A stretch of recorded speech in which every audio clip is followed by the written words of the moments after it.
Bonjour à tous. Donc voilà, aujourd'hui l'objectif est de vous présenter. Alors, je vais peut-être enlever le masque pour que ce soit plus clair.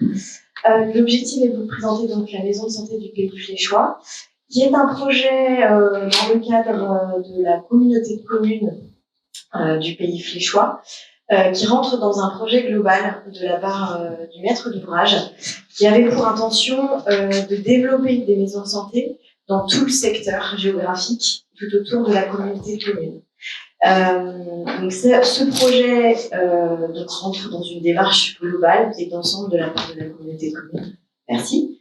Et l'idée, c'est effectivement, dans un premier temps, pour le maître d'ouvrage, de mettre à disposition de l'ensemble de sa population des médecins, des professionnels de santé qui puissent intervenir de manière locale et donc avoir une couverture médicale qui puisse s'étendre sur tout le secteur géographique. Donc il y avait un véritable enjeu qui, déjà dans un premier temps vis-à-vis du projet lui-même, qui était vraiment de pouvoir redynamiser le secteur, de ramener vraiment un public et une certaine population dans le secteur. Alors, on va essayer de faire. Ça marche pas. Merci. Donc, le contexte de l'ouvrage. Du coup, je vais laisser le représentant du maître d'ouvrage, Monsieur Guérinet, qui est donc l'adjoint de la commune de Villers-sous-la-Corne. Voilà, je vais lui passer le micro pour expliquer un peu le propos. Alors, bonjour à tous et à toutes. Alors, le programme, eh bien, c'est tout simplement que nous avions un médecin, une pharmacie, le médecin partait en retraite et il n'y avait plus personne derrière. Donc, l'idée de la communauté de communes du Pays Fléchois était de créer des maisons satellites de la maison mère installée à la Flèche même, partout où il y avait une pharmacie, c'est-à-dire dans 3 communes de la communauté de communes. La Chapelle-d'Aligné, qui fonctionne depuis longtemps, Bazouges, qui fonctionne depuis 1 an à peu près, et Vilaine, qui prend son envol actuellement, parce que dit tout de suite aux mauvaises langues, j'espère qu'il n'y en a pas ici, mais ça peut arriver. Vous faites une maison, vous faites sauver. Généralement, on n'est pas vu de notre maison. Nous avons à ce jour 2 infirmières, une ostéopathe et 2 médecins qui viennent de s'installer au début de septembre. Donc, vous voyez, quand on fait une maison, elle se remplit. Alors, qu'est-ce qu'on pourrait dire d'autre? Sur le programme lui-même, globalement, il y avait une demande effectivement initiale avec un programme établi, donc 2 bureaux médecins, 1 bureau infirmière, 1 bureau kinésithérapeute, 2 salles d'attente et une zone d'attente. On vous expliquera le pourquoi il y en a 3. Une salle du personnel et un secrétariat partagé. Donc il y a déjà eu pas mal d'échanges et de débats sur le programme lui-même pour des raisons d'organisation générale, notamment vis-à-vis du secrétariat partagé. On reviendra sur le sujet. Donc, le projet est situé à Villers-sous-la-Corne. Il n'y avait pas forcément d'objectif de labellisation et de certification. Nous souhaitions et nous avions proposé, une fois que l'équipe de maîtrise d'œuvre a été retenue, en phase APS, nous avons proposé au maître d'ouvrage un projet avec des objectifs de niveau passif. Vous voyez, du coup, en termes de... Alors, on n'a pas de label énergie, par contre, on est sur un niveau énergie 3. Il n'y a pas spécifiquement de niveau carbone, mais il n'a pas été évalué, mais très certainement qu'au niveau carbone, on est au niveau qui doit être efficace. Je vais laisser mon collaborateur. Bonjour. Simon Plat, collaborateur de Marion chez Pix. Initialement, effectivement, on n'avait pas d'objectif sur du passif ou une maison bien. L'idée, c'était de faire une maison de santé avec des produits biosourcés et des produits naturels pour attirer justement des médecins, des professionnels de santé dans un bâtiment sain. Et on a proposé la paille avec un bâtiment en ceinture-bois et rempli de paille pour isoler. Et cette paille, il s'avère qu'on a un résultat sur un bâtiment très très bien isolé. Donc d'où on arrive en fait à un niveau énergétique très intéressant.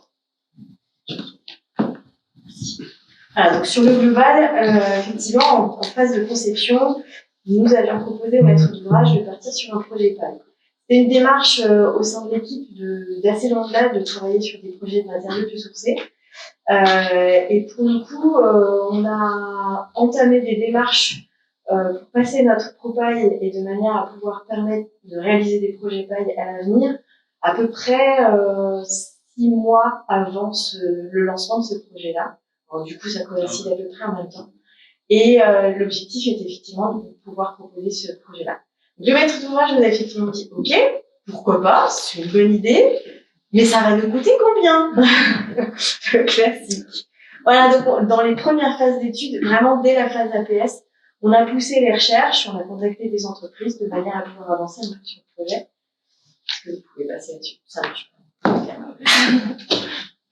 Voilà, donc le programme ici, donc on est sur une forme un peu particulière, c'est-à-dire que c'est un projet qui s'est construit en tenant compte d'un certain nombre de contraintes. La première, c'est qu'il y avait un objectif de pouvoir faire une extension. Donc la partie extension est projetée sur cette partie-ci. La deuxième problématique, elle était qu'il fallait impérativement que chaque espace, chaque bureau puisse avoir bien sûr des ouvertures sur l'extérieur de manière à avoir un apport de lumière naturelle. Donc l'objectif était bien sûr de situer tout autour l'ensemble des bureaux. Il a fallu bien sûr qu'on trouve des solutions techniques pour qu'ensuite on puisse pallier aux problématiques liées à l'orientation, puisque bien sûr, qu'on soit orienté est, ouest ou sud, on va pas avoir les mêmes implications du soleil, les mêmes impacts et les mêmes problématiques. Donc l'enveloppe a aussi été réfléchie en fonction de ça. Et on a créé un espace d'attente, donc là qui s'est orienté aussi en fonction. Est-ce que vous pouvez passer du coup à la suivante? Encore. Voilà. Merci. Et du coup, effectivement, on avait plusieurs contraintes. Un lotissement qui va venir derrière plus tard et une voirie qui obligatoirement devait venir dans une zone à proximité de la voirie globale. Donc, automatiquement, ça impliquait pour nous une orientation vis-à-vis des flux de piétons, des flux d'entrée dans la maison de santé. Ce qui a du coup formalisé sur l'aspect concret et sur la forme du projet.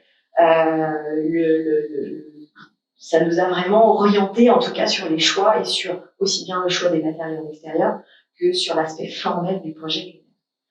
On peut revenir en arrière? Merci. Voilà, donc les entreprises globalement sont des entreprises locales. C'était aussi bien dans une démarche du coup, alors on est en appel d'offres classique, hein, bien sûr. Donc forcément, on ne peut pas choisir qui va intervenir. En l'occurrence, là, on a des entreprises qui globalement sont toutes locales et on a notamment le charpentier qui a profité de ce projet pour se former lui-même à la paille.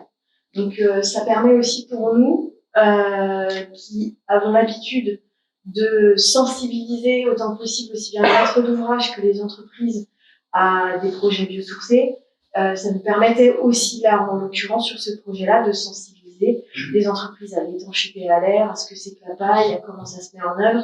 Et du coup, ça permet, effectivement, de développer un peu plus sur toutes ces problématiques-là. Sur les informations clés, donc globalement, on est sur un projet qui fait à peu près 253 mètres carrés de plancher, 238 mètres carrés habitables. Un coût global à 527 813 €. Ça nous fait à peu près un projet à 1980 € du mètre carré hors VRD. Donc ça reste un projet financièrement tout à fait raisonnable. En termes de planning, donc le projet était en phase d'étude en 2018. On a lancé l'appel d'offres en octobre. Ensuite, on suivi 7 mois de travaux, donc ça a été quand même relativement court, jusqu'à octobre 2019, où le projet a été achevé. Comme on évoquait tout à l'heure la consommation énergétique, donc on est aujourd'hui à 55 kW par mètre carré par an. On peut passer à la page suivante. Il vous reste 10 minutes, vous avez fait la moitié du parcours. Oui, merci. Ok, donc voilà sur l'aspect formel, le projet tel qu'il a été conçu et imaginé au départ. Il y a une partie, donc pour le coup, je vais essayer un petit peu développer cette partie. Une partie, c'est-à-dire. Bah, du coup, sur l'enveloppe, Ah, sur l'enveloppe, effectivement. On est parti sur des volumes qui, vu qu'on avait un projet qui pouvait évoluer aussi par le futur avec des extensions, on est parti sur des successions de volumes avec des taux en pente assez importants, tout simplement pour éviter de se compliquer avec de l'étanchéité et avoir des volumes assez simples à traiter. Parce que c'était notre premier projet en paille et on voulait pas avoir de complications constructives sur ce projet-là. En gros, on a fait simple, efficace. Voilà. Et en même temps, c'était, comme le disait Madame Le Canteler, c'est un bâtiment qui se trouve à l'entrée d'un futur lotissement, donc qui fait appel aussi, et en même temps à l'entrée de la ville, qui fait appel et qui est relativement significatif. Donc, dans les objectifs, il y avait effectivement tout ce que tu disais par rapport aux matériaux biosourcés. Oui. Où là, du coup, il y avait vraiment un choix qui était fait dès le départ sur une ossature bois, une ossature paille, d'autres matériaux sains qui ont été mis en œuvre derrière. Donc, on est parti sur un bardage zinc et bois, du mobilier bois, des peintures. Alors, à l'époque, on a fait avec ce qu'il existait, on a cherché des peintures sans COV. Et puis, avec des matériaux mis en œuvre sur le final et le global qui avaient pour objectif de limiter tout ce qui est entretien et de limiter tout ce qui est problématique d'exploitation à terre. Donc des sols carrelages, des revêtements minéraux et des mobiliers lessivables. Sur l'aspect hygrothermique, donc forcément, on est sur une gestion particulière avec la paille. Je vais pas forcément m'étendre sur le sujet, on pourra en parler après en phase de débat, mais globalement, la paille a des contraintes hygrothermiques qui sont très importantes et donc qui nécessitent une gestion de la vapeur d'eau avec des spécifications aussi bien en termes de matériaux à l'extérieur que de matériaux à l'intérieur, donc ça on pourra développer après. Des murs très importants sur le plan de l'isolation, puisqu'effectivement la botte de paille elle-même représente une certaine dimension et donc une certaine épaisseur et donc un certain coefficient thermique. Donc là, on est sur des murs qui sont très performants avec un R de 7 qui a été complété avec de la laine de bois pour un coefficient thermique de 1,05. En plafond, pour des raisons techniques, malheureusement, on n'a pas pu faire autrement. On est sur un bâtiment qui reçoit du public. On a des contraintes aussi en termes de sécurité incendie et de tenue au feu, ce qui nous a contraints à mettre en œuvre de la laine de roche en plafond. L'étanchéité à l'air, donc ça j'en parlais tout à l'heure, on est sur un bâtiment où techniquement il fallait impérativement qu'on respecte des objectifs et on cherchait aussi à sensibiliser les entreprises à tout ce qui concerne l'étanchéité à l'air. Donc on est sur un bâtiment là qui a fait l'objet de tests en phase chantier, en phase de réception, avec un bâtiment qui sera, on verra plus tard après, qui va être assez performant. Sur le plan acoustique, donc c'est pareil, la paille est un matériau qui amène du coup un certain confort de par son usage lui-même, donc il y a quand même un certain nombre de choses qui se font assez simplement. Et puis sur l'aspect finition, on est venu compléter avec des dalles acoustiques en fibre de bois, matériaux naturels aussi, des revêtements vinyliques en soubassement de manière justement à l'absorption acoustique et des portes acoustiques. Est-ce que vous pouvez Voilà, donc comme j'évoquais tout à l'heure des matériaux bio et géosourcés, l'énergie, donc le chauffage, donc on est sur une pompe à chaleur à eau associée à un réseau de puits canadien. Donc là, il y a eu des choix techniques qui ont été faits, notamment avec le bureau d'études fluides AB Ingénierie, pour lequel on a essayé de réfléchir à proposer des solutions qui soient techniquement simples, sans complexité en termes d'exploitation, et pour lequel il y aurait qu'un minimum justement d'entretien à faire sur le long terme. On est sur un bâtiment un peu particulier, puisqu'on est sur une maison de santé, donc avec des usages bien particuliers, avec des horaires. Le bâtiment est fermé le week-end, il est fermé le soir et la nuit, donc ça veut dire forcément qu'en termes d'amplitude de température, il faut tenir compte de ces problématiques-là, d'où le fait qu'on propose à un moment donné cette pompe à chaleur et ce réseau de puits canadien. Ventilation, globalement, on a fait efficace et simple aussi. On est sur une ventilation naturelle et une VMC simple flux dans les sanitaires. L'objectif étant bien sûr de faire de ce projet qu'il ne soit pas une usine à gaz et que toujours on soit dans un objectif d'exploitation assez simple. Les éclairages sont globalement naturels, donc ça, on l'a évoqué tout à l'heure sur la partie conception, avec des éclairages apportés par les ouvertures et notamment des puits de lumière. On a un puits de lumière central qui apporte la lumière au milieu du bâtiment. Traités avec des protections par des brises soleil et des casquettes débordantes pour tout ce qui est confort d'été, et puis des éclairages type LED et détection de manière à limiter les problématiques d'énergie et limiter l'impact. Merci. Donc, comment évoqué précédemment, donc énergie renouvelable, on a utilisé un système de puits canadien lié à la pompe à chaleur, ce qui permet de limiter la consommation énergétique. On arrive sur un bilan énergétique global vraiment intéressant avec une étanchéité à l'air très performante, puisqu'on est en dessous des seuils imposés pour de l'habitat passif. Et sur le plan énergétique, on a donc un BBO, alors je vais essayer de faire simple, avec en dessous des valeurs imposées pour l'ART 2012, donc avec un BBO de 107 et une consommation conventionnelle d'énergie, de CEP, à 55 kWh par mètre carré par an. Donc comme je en parlais tout à l'heure, la belle énergie carbone, l'énergie. Merci. Donc pour évoquer un petit peu le chantier lui-même, on va essayer de faire parce qu'il reste peu de temps. Donc un chantier paille, tout ce qui est plus classique. La seule problématique réelle qu'on a eue sur ce chantier a été un problème d'approvisionnement de paille en début du chantier, puisqu'il y a eu un dégât des eaux chez le fournisseur de la paille, et ça nous a contraint à faire jouer notre réseau de manière à essayer de trouver quelqu'un qui pouvait nous fournir de la paille, et donc Isolant Paille a été qui fait partie du collectif Paille Armoricain, a été tout de suite disponible et nous a aidé dans ces démarches-là et nous a mis à disposition la paille dont nous avions besoin pour ce projet. Je vais passer à la suivante. Donc, tout ce qui est management responsable. Donc, globalement, l'objectif de ce projet a été de travailler en collaboration avec les usagers.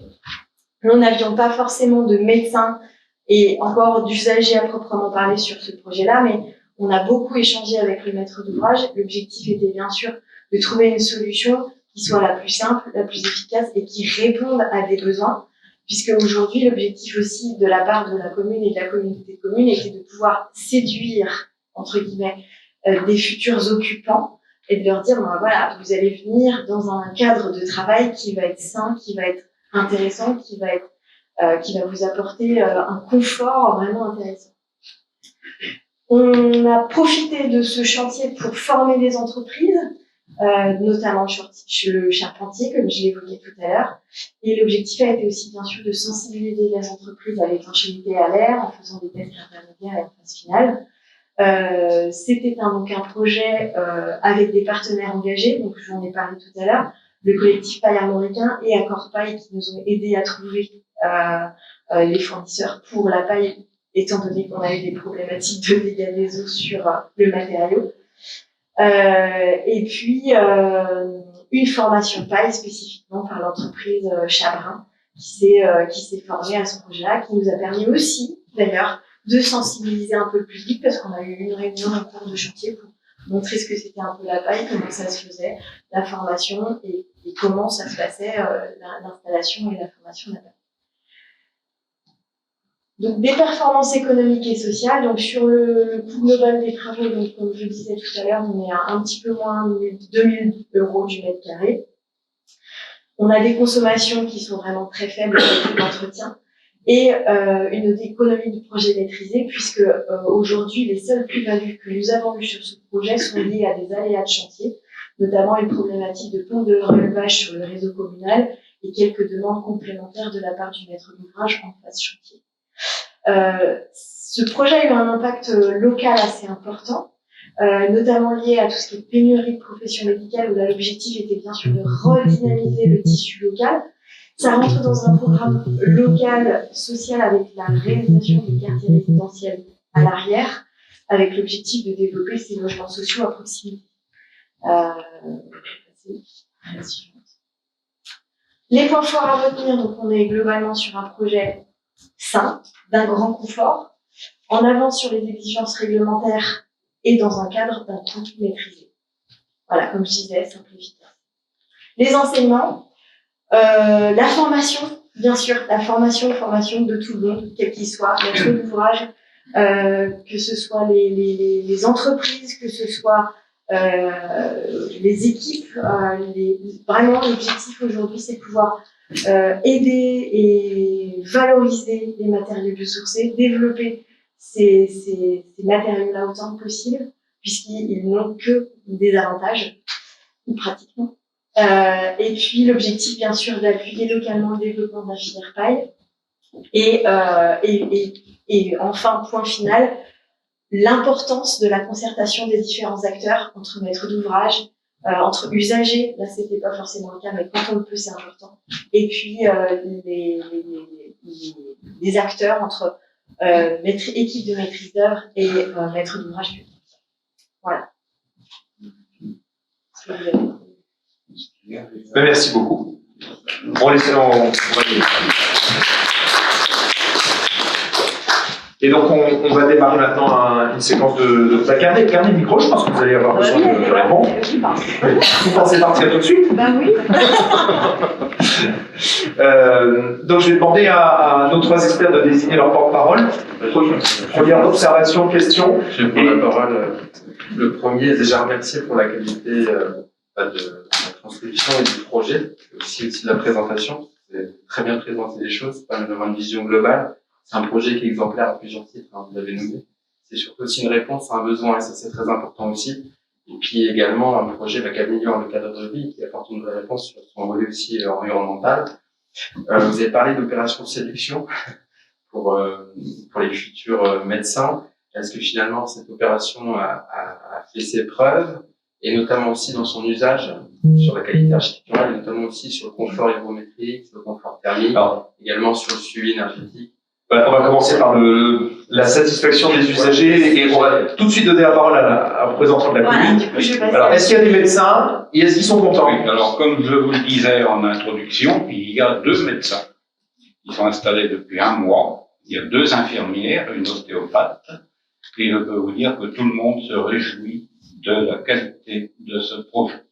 Et les patients qui viennent? Alors, les patients qui viennent, je s'intéresse surtout à la qualité des médecins, je dirais, c'est pas mal. C'est étonnant. Mais c'est vrai que, là, on en parlait tout à l'heure, la nécessaire communication, et j'ai entendu de tout au cours de la réalisation du chantier, oui, la paille, les souris, les guêpes, et d'autres, et j'en passe. Eh bien, non, tout ça, c'est bien cadré, c'est le cas de le dire. Il y a des grilles, il y a des plaques métalliques qui empêchent à toutes ces bestioles d'y rentrer.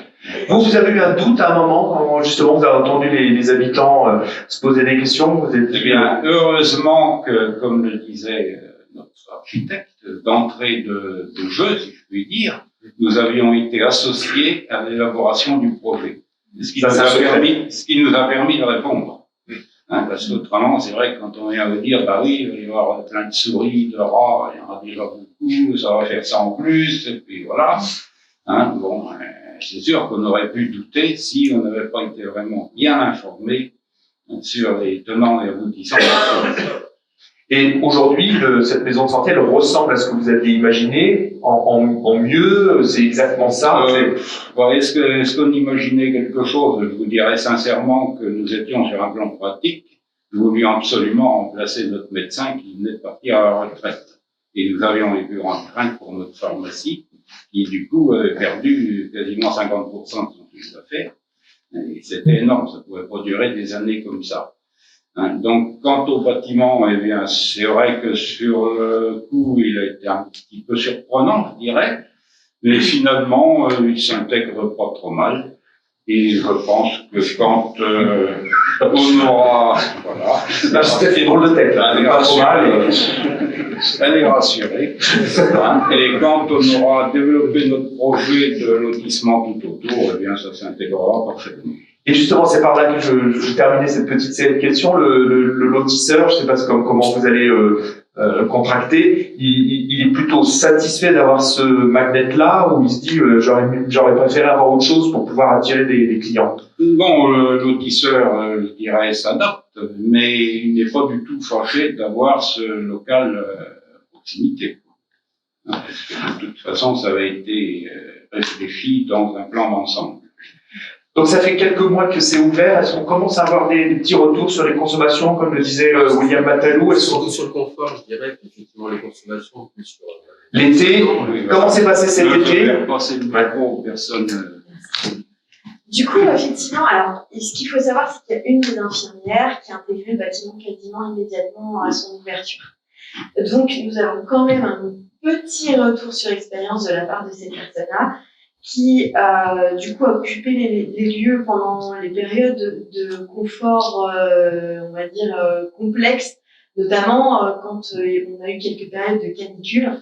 Et pour le coup, un retour super positif. Parce qu'effectivement, ce bâtiment, c'est l'avantage certain de la paille, c'est que ça ramène une certaine inertie, comme on va le retrouver sur des bâtiments type des maisons de pierre traditionnelles, avec des murs très épais.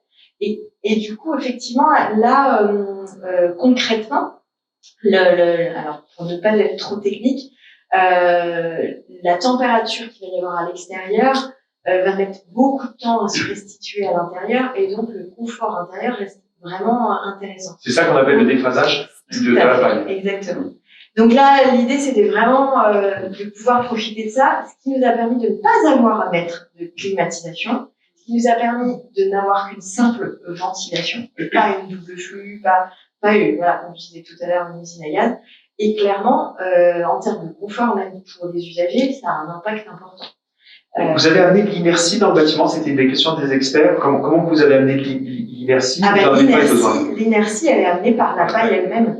C'est-à-dire que là, pour le coup, la paille fait non seulement cet apport d'inertie, elle va permettre la gestion de l'hygrométrie, elle va permettre la gestion du coup de l'isolation elle-même. Elle a vraiment, entre guillemets, multi-casquette, multi-fonction. Et elle va apporter toutes ces qualités-là au bâtiment lui-même. Donc, de par son usage simple, elle apporte ce type de prestations et de confort. Est-ce qu'il y a une question dans la salle? Monsieur, je vais approcher le micro. Oui, mais comme on enregistre. Ah, d'accord. Oui, ma question était, est-ce que ça c'est applicable à un bâtiment neuf? Est-ce qu'on pourrait faire la même chose, dans quelles conditions sur de l'existant? Parce que dans nos communes, on a beaucoup de bâtiments existants et on rase pas un bâtiment comme ça. Donc, est-ce que c'est applicable aux bâtiments neufs et est-ce qu'il y a une perte importante, c'est le corollaire, d'espace lié à justement la pose de cette paille? Alors, juste avant que vous répondiez, je vais vous demander votre nom et qualité, s'il vous plaît.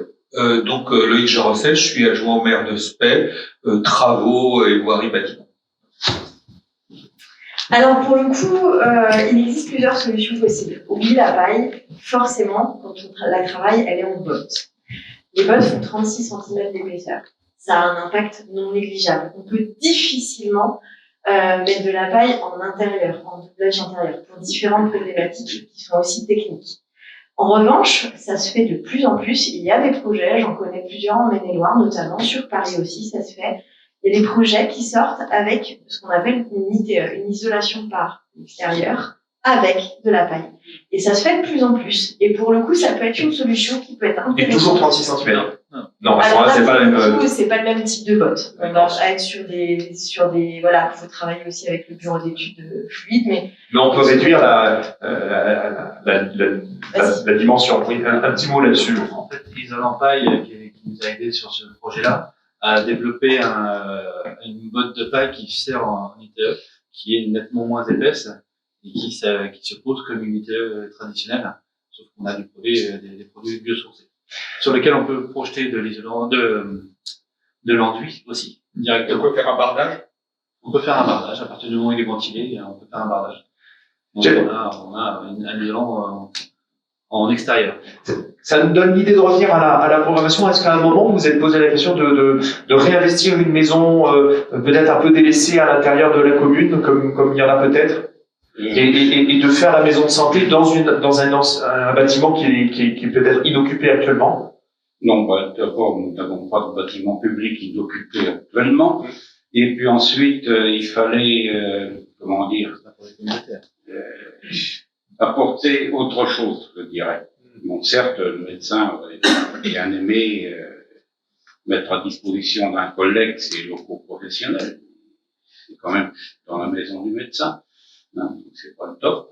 La pharmacie, le problème va se poser, elle arrive en retraite. Alors, est-ce que le prochain pharmacien acceptera d'habiter et de travailler là où elle est? Tout ça, ce sont des questions. Et d'ailleurs, pour ne rien vous cacher, si vous avez vu le plan de la maison de santé tout à l'heure, vous avez les parkings. Le plan masse. Le plan masse, voilà. Voilà, très bien. Donc vous avez les parkings ici que nous avons agrandis comme ça jusqu'aux limites du terrain, puisque ce terrain appartenait à la commune de Villennes-sous-Malicorne et nous l'avons cédé à titre gracieux à la communauté de communes pour qu'elle puisse installer le bâtiment.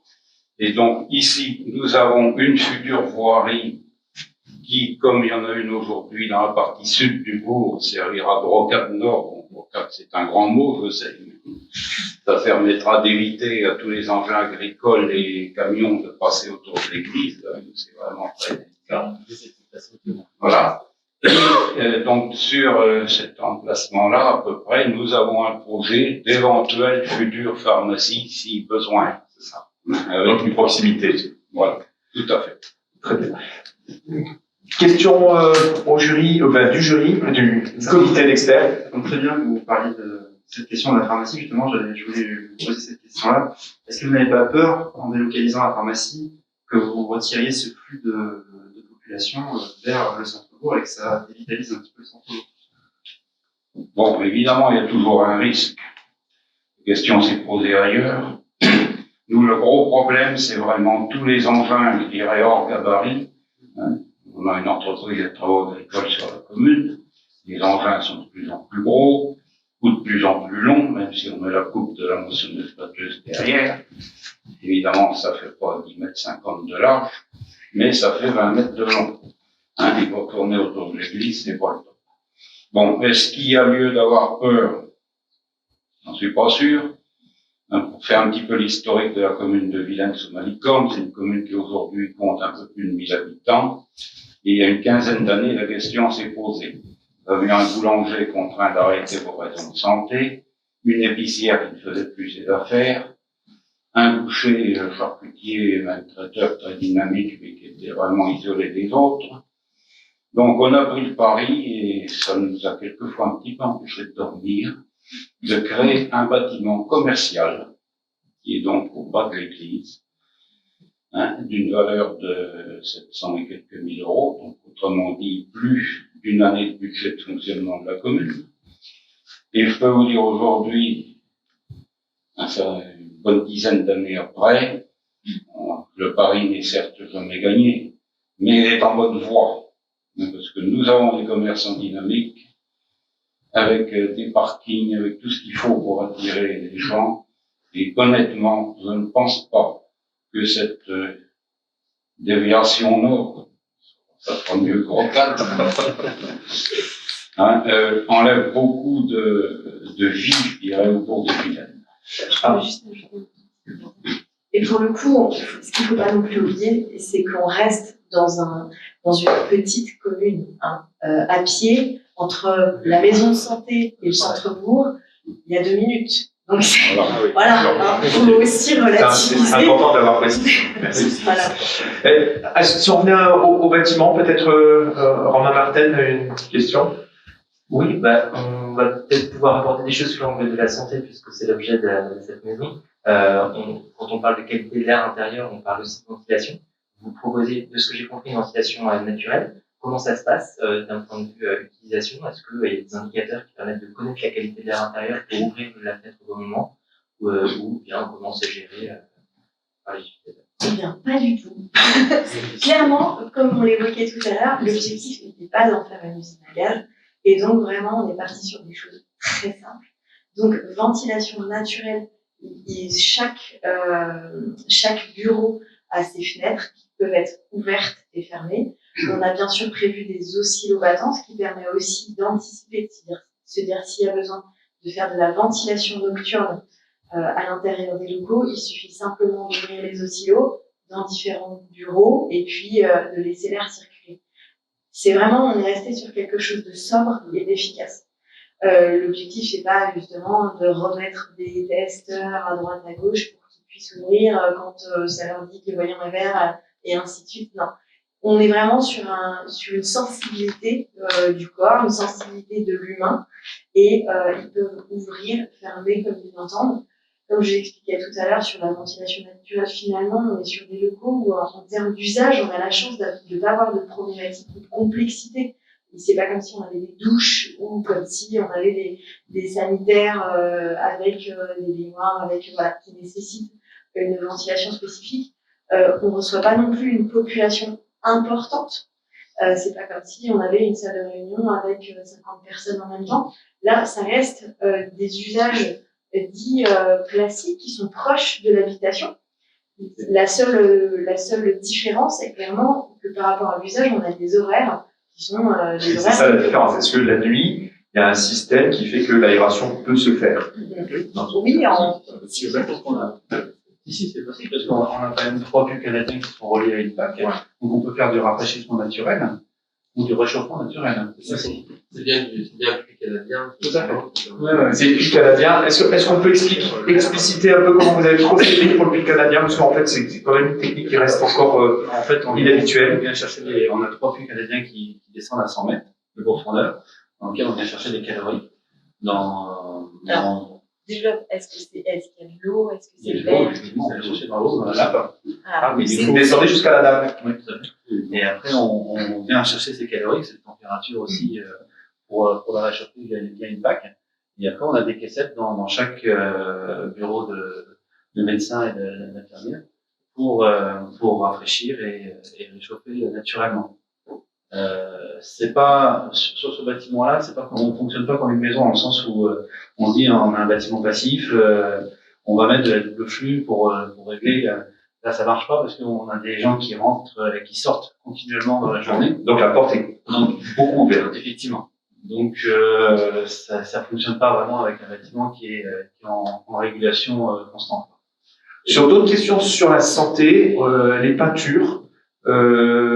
Vous avez travaillé sur des choix de peinture pour limiter les COV, les composés organiques volatiles. Oui, tout à fait. Alors, est-ce que vous pouvez nous dire un petit mot là-dessus?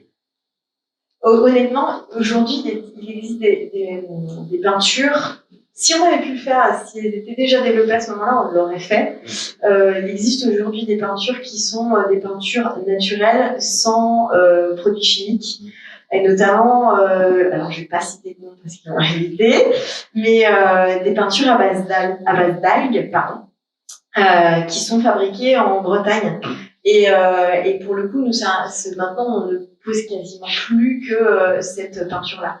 Là, en l'occurrence, avec les mêmes qualités. Avec les mêmes qualités qu'une peinture classique. Hein. Il n'y a aucun problème. Elles sont lessivables, elles sont saines et pour le coup à base vraiment de matériaux biosourcés.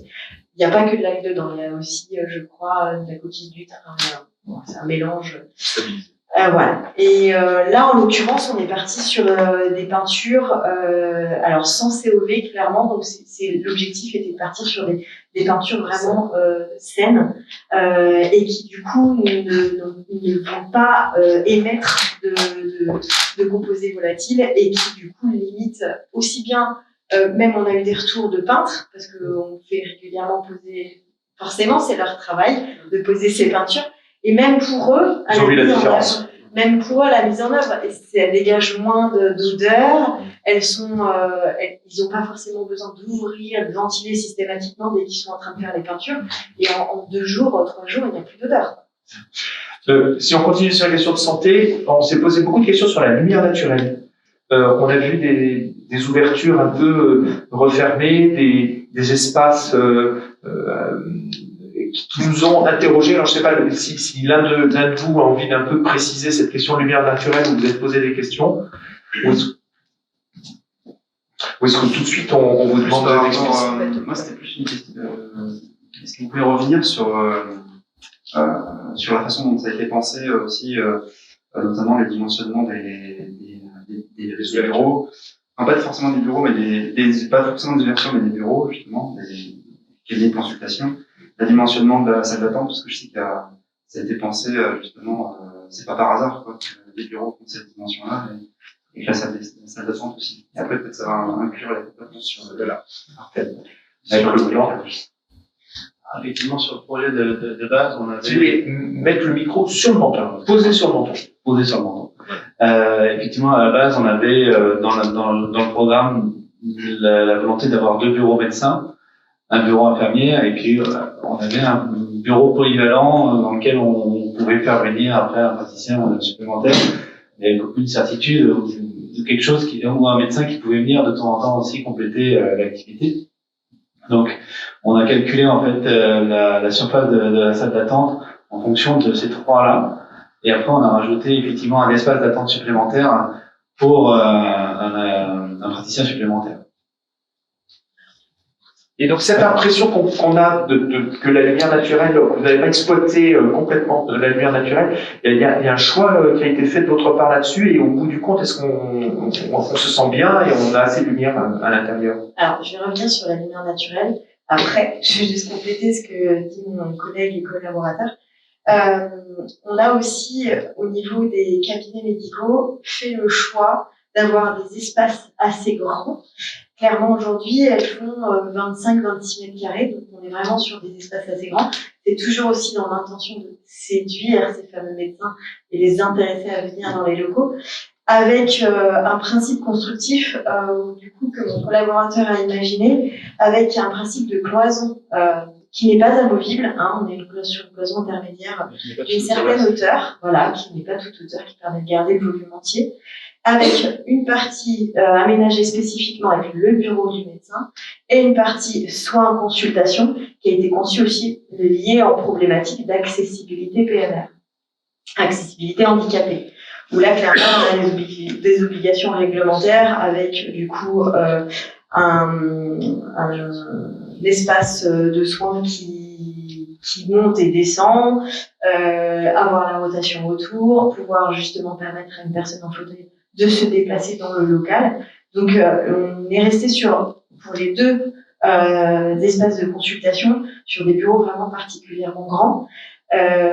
Celui-ci a été aménagé un petit peu différemment, de manière à pouvoir justement séparer la partie consultation complètement de l'espace bureau.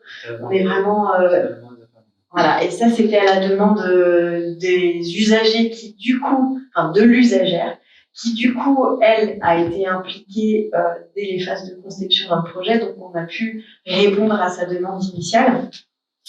Et effectivement, ce bureau polyvalent qui du coup est plus petit, mais qui a trouvé finalement une heureuse, je crois. Voilà, et qui a permis de satisfaire aux besoins. Une ostéopathe, hein, c'est ça. C'est ça, une ostéopathe. Donc là, l'idée, c'était d'avoir différentes tailles de locaux qui pouvaient être mis à disposition des différents usagers. Alors, ma question. La question sur les lumières naturelles. Là, pour le coup, on souhaitait dans un premier temps que chaque bureau ait son apport de lumière naturelle et puisse effectivement permettre à chaque praticien d'ouvrir, fermer, mettre ses volets, un peu comme il l'entendait.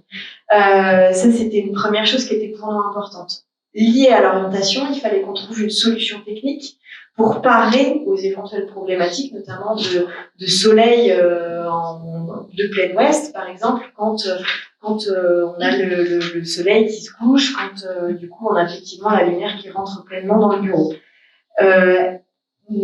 Ce qu'a imaginé mon collaborateur, c'est la création du coup j'allais dire de casquettes, d'éléments en débord qui permettaient justement de limiter l'entrée de la lumière à l'intérieur, en ayant justement ce petit décalage, cette profondeur créée supplémentaire pour pallier à cette problématique.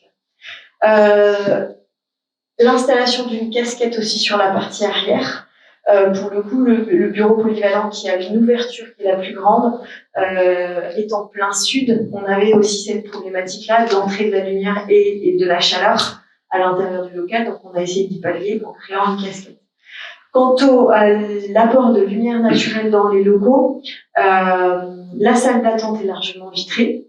Clairement, aujourd'hui, l'objectif, c'était de faire en sorte que quand on a une personne malade qui vient, elle reste quand même parfois une demi-heure, une heure. Ça peut être long. Et avoir une vue sur l'extérieur, c'est quand même toujours agréable.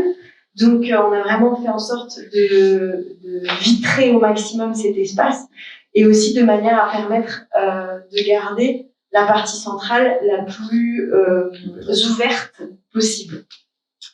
La création du coup d'un puits de lumière au centre permettait de ramener aussi de la lumière du côté du secrétariat qui n'avait lui pas de vue sur l'extérieur et du coup d'apporter de la lumière dans les espaces de circulation.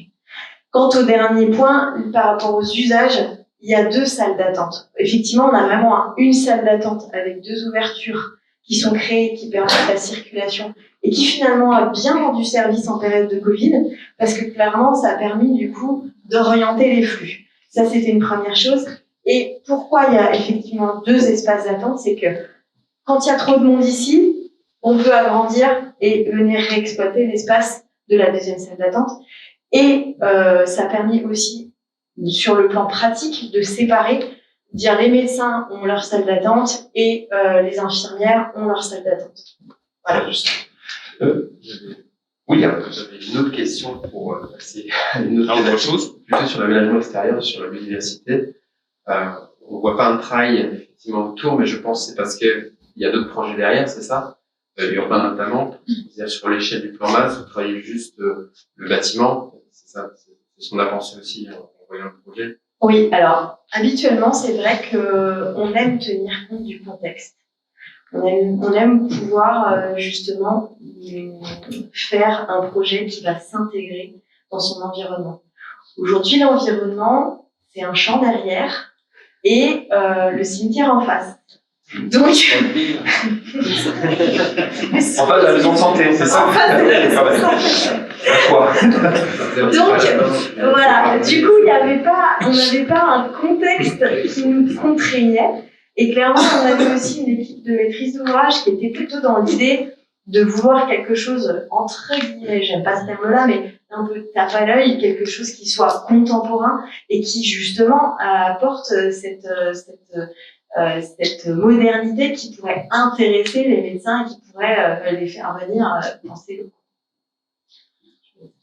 Si je peux ajouter un petit mot, le quartier, le lotissement autour de la maison médicale est prévu d'être traité en écoquartier, c'est-à-dire avec des infiltrations le possible, avec beaucoup de verdure, avec des cheminements doux qui ramènent vers le fameux bâtiment commercial dont je vous parlais tout à l'heure. Et il est possible que le terrain autour de l'actuelle maison médicale, qui est entretenu par la commune, soit lui aussi arboré à terme. Mais là, c'est tout neuf, on donne un petit peu de temps de réflexion, et c'est quelque chose qui, à mon avis, évoluera au cours des années. Une question dans la salle maintenant. Oui, bonjour, je vous 2 questions techniques. Je voulais revenir sur la laine de roche que vous avez mis en faux plafond. Pourquoi ce choix, sachant peut-être que de la ouate de cellulose sujet à la salle de bord aurait peut-être une réponse ou peut-être des plaques de feu par en dessous. Et la deuxième question, c'est l'isolation phonique intérieure des cloisons, des portes, des fois une problématique entre le passage d'air et le passage de bruit. Comment on gère ça? Alors, qui s'occupe du plafond, qui s'occupe de l'isolation phonique? En fait, on a des contraintes liées au feu, principalement, donc, effectivement. Et sur ce bâtiment-là, on voulait gérer aussi l'étanchéité à l'air. Et l'étanchéité à l'air, elle est traitée par des panneaux USB qui fait frein à vapeur, qui sont scotchés. Et ce panneau USB fait tout le tour du bâtiment, que ce soit en plafond et en mur. Et du coup, ça nous faisait revenir avec, si on voulait mettre de la ouate de cellulose ou autre chose que de la laine de roche, ou même de la paille, on pouvait mettre aussi de la paille en plafond. Remettre un plafond coupe-feu, Donc on avait le panneau OSB pour le frein vapeur, un panneau coup-de-feu parce qu'on est obligé d'avoir une protection au feu sur les isolants biosourcés. Et après, en dessous, encore un plafond acoustique. Donc ça nous faisait trois épaisseurs de plafond. Parce qu'on est en bâtiment qui reçoit du public. Ouais. Là, c'est clairement parce qu'on a une contrainte technique. Sur de l'habitation, on n'aurait pas ce problème-là. On aurait pu mettre un produit biosourcé, comme de la boîte de cellulose ou de la paille ou du chanvre. Enfin, il y a plein de... On aurait pu... Là, c'était un choix économique et technique parce que ça voulait dire qu'on ramenait aussi de la charge en termes de plafond si on remettait un plafond coup-de-feu, par exemple. On aurait pu effectivement remettre un placo qui nous aurait permis de mettre de la ouate. On le fait, on a d'autres projets aujourd'hui en bâtiment public qui sont mis en œuvre avec ce procédé-là. Mais ça veut dire aussi ramener des contraintes structurelles qui sont que ça veut dire qu'il faut que la structure porteuse puisse supporter la charge complémentaire. Il faut bien imaginer qu'on aurait obtenu avec un plafond, enfin sous charpente, un OSB qui permettait de faire l'étanchéité à l'air avec l'isolant qui est projeté dessus. Après un plafond coupe-feu et après encore un plafond acoustique. Donc ça faisait 3 plafonds pour obtenir en fait une protection au feu. Souvent, j'entends le mot le bon matériau au bon endroit. Et des fois, je comprends pas ce que ça veut dire, mais là, j'ai l'impression que j'ai compris. C'est ça. C'est-à-dire, vous avez un vrai choix biosourcé, mais il y a un moment où vous vous êtes dit, bon, ben là, je fais un autre choix. Pour l'isolation phonique, avec vos demi-cloisons, comment vous gérez ça? Alors, sur les demi-cloisons, en fait, on a des demi-cloisons juste sur la partie du médecin, où c'est la même personne qui est sur le bureau et en même temps sur la consultation. Donc, en termes d'acoustique, on n'a pas de protection à avoir particulière. Toute l'acoustique est traitée notamment pas par les cloisons, mais plutôt par les plafonds, en fibre de bois. L'intimité entre salle d'attente et les cabinets. Alors, oui, comment vous avez traité à la salle d'attente, on n'entend pas ce qui se passe dans le bureau. La partie, effectivement, où en fait, toutes ces zones-là peuvent être fermées. Là aussi, donc on a toujours une barrière phonique avec des cloisonnements. Et je l'ai évoqué tout à l'heure dans la présentation générale, on a des portes acoustiques et les cloisons elles-mêmes ont une âme isolante en matériaux biosourcés. Toujours un petit peu, oui, quand même. Mais ça reste des portes acoustiques, donc je peux vous assurer que quand vous passez devant, on n'entend rien. Ok. Une question. Ouais, non, c'était juste. On a l'aéro 2020 qui nous arrive. Alors, je voulais souligner plutôt le travail mené, en fait. Il y a effectivement l'aéro 2020 qui va arriver. Qui arrive dans 3 mois. 1er janvier 2022. Et 1er juillet 2022, tout ce qui est bâtiment tertiaire, notamment enseignement, primaire et secondaire. Je voulais juste souligner le travail qui est mené, parce que finalement, on travaille sur l'atténuation au changement climatique par rapport à sa réduction carbone, un travail mené sur la sobriété, le choix de matériaux biosourcés. On n'a pas d'ACV. Bien sûr, on n'a pas d'analyse de cycle de vie, mais effectivement, on sait que ce bâtiment-là, d'un point de vue carbone, il répondra aux enjeux du sol, sur la recherche sur la matérialité, sur la compacité et la sobriété énergétique aussi. Il y a 3 indicateurs, le carbone, l'énergie et le confort. Et l'énergie et le confort, également, ce projet y répond. Donc c'est vrai que c'est un projet qui rentrera par rapport à ces enjeux. Sur l'énergie, je vous ai entendu dans le comité d'experts dire qu'il semble consommer plus que ce qu'on croyait. C'était sur l'aspect chauffage. Oui. La RT indiquait on est super à 15 kWh d'énergie PMR par mètre carré par an. Alors qu'au niveau passif, c'était inférieur à 15. Soulever ce point-là, je ne le comprends pas. Je parle de chauffage. Donc ça, ce sera vérifié, parce que bon, on va peut-être pas approfondir là, mais on a un petit doute sur le niveau de consommation. Voilà. En voyant ça, je m'étais dit sur la partie chauffage, ça me paraît haut par C'était rapport plus à la fois aussi à la conception et aussi à la technique du projet. Alors, est-ce que tu as une question, William? Non, c'était pas de question, c'était juste, si la question aussi à la rigueur, c'est que demain on va faire des projets effectivement qui va prendre en compte l'ACV, donc l'analyse des cycles de vie, on va utiliser de nouveaux logiciels. C'est-à-dire que vous, en tant qu'architecte aussi, est-ce que vous êtes prêt à accompagner, est-ce que vous êtes prêt, est-ce que vous êtes formé finalement à concevoir également avec cette composante-là qui est carbone? Non.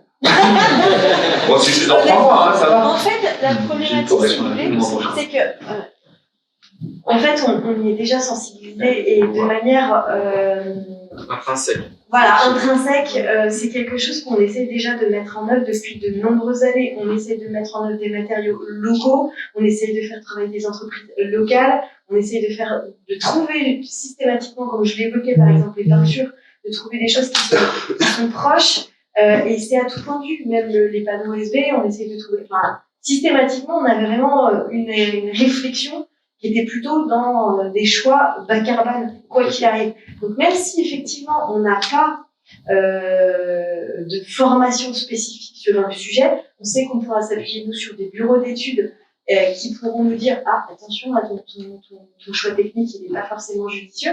Et clairement, on a 15 ans d'expérience derrière qui nous permet de nous dire que on sait déjà en partie, même si on ne connaît pas les niveaux précis aujourd'hui, dans quelques mois, on sera largement à même de répondre à ce type de questions. C'est pour ça que je soulevais et que je soulignais aussi le travail mené, parce que ce projet-là, il est emblématique, il est déjà précurseur. Alors, on est prêt pour 2022 avec ce projet. Je voulais vous remercier et je vais demander à la salle de vous applaudir.